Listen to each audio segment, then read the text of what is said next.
Ils feront quelque chose pour la France parce qu'ils doivent quelque chose à la France qui les a mis là. Et moi, je ne cesserai jamais de le crier très haut et très fort. Que ce soit Ouattara, là je parle des pays qui sont contrôlés par l'Élysée, que ce soit Ouattara de la Côte d'Ivoire, que ce soit Bongo du Gabon, que ce soit Paul Biya du Cameroun, Sassou Nguesso du Congo-Brazzaville. Ces gens-là ont été imposés par la France. Voilà. Et ça, je peux vous le dire. Ils ont des comptes à rendre. Et je n'ai pas oublié le Togo et Fort Nyang'Singbe. Voilà. Ils ne doivent rien au peuple. C'est pourquoi ils n'ont pas peur de nous. C'est pourquoi vous ne les verrez jamais aller visiter les malades dans les hôpitaux, les conditions des malades. Vous ne le verrez jamais comme c'est bien le faire Sassou Nguesso. Vous ne les verrez jamais, c'est la rentrée qu'ils aillent dans les salles de classe pour aller visiter comment les élèves sont en classe. Quelle situation dont ils rencontrent dans les salles de classe. Vous ne les verrez jamais dans les hôpitaux et vous ne le verrez jamais dans ces hôpitaux-là. C'est pourquoi on dit chaque peuple mérite ses dirigeants, chers amis. Pourquoi nous ne méritons pas ces dirigeants-là? Lorsque moi je dis toujours, même le soir, notre jeunesse peut agir. Nous avons une jeunesse irresponsable qui attend la misère à sa porte avant de se sentir concerné. Et pourquoi pas d'autres ne se sentent pas concernés jusqu'à la mort?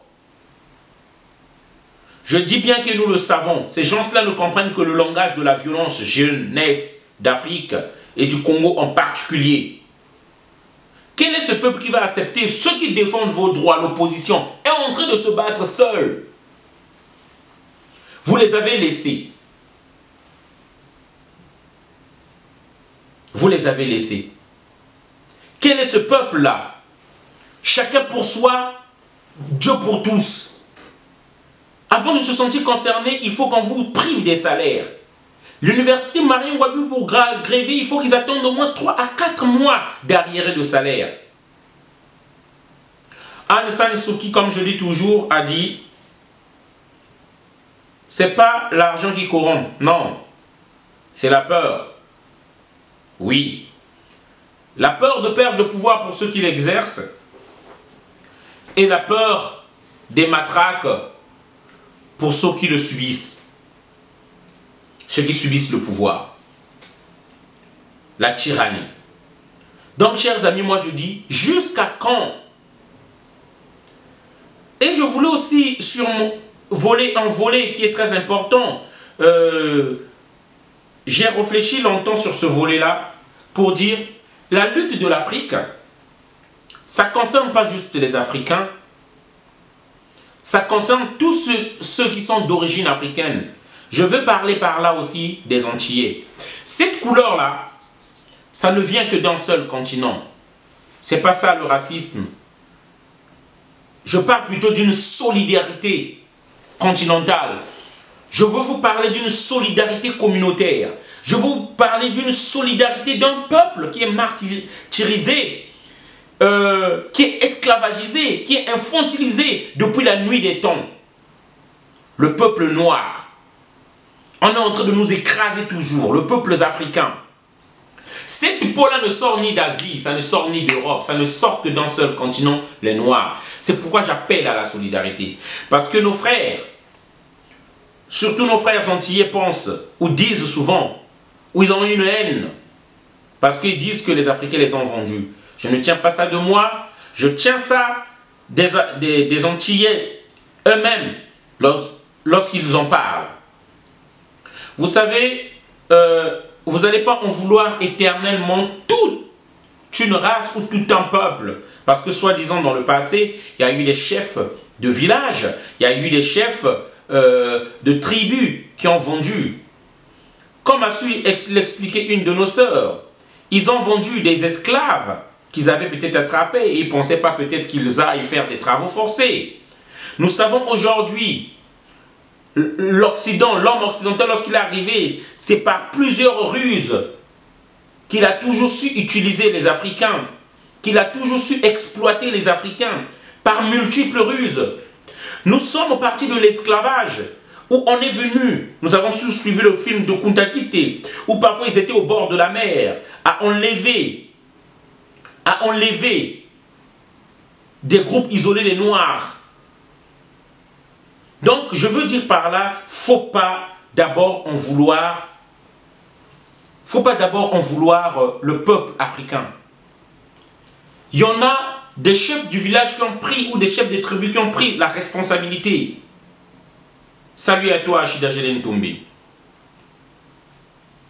Qui ont pris cette responsabilité-là de livrer certains de leurs frères. Et cette responsabilité-là, on ne va pas l'encomber à tous les Africains. Si je veux dire par là, parce que je veux dire qu'on a besoin de vous, chers amis antillais. On a besoin de vous, chers amis.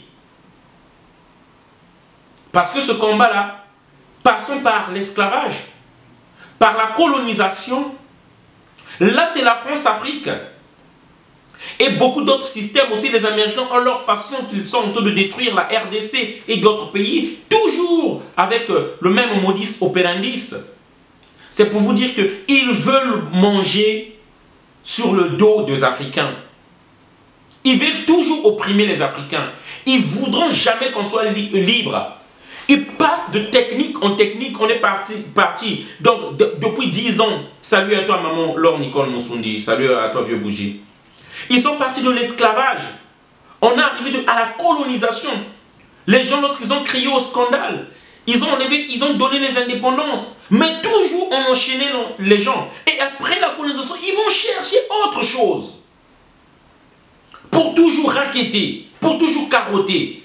Et pour dire après que les Africains sont irresponsables, ils ne sont pas matures, infantiliser l'Afrique. Autant que nous savons, on ne va pas chercher de midi à 14 h. Le problème de l'Afrique, c'est d'avoir rencontré l'Occident, d'avoir accepté l'Occident sur son chemin.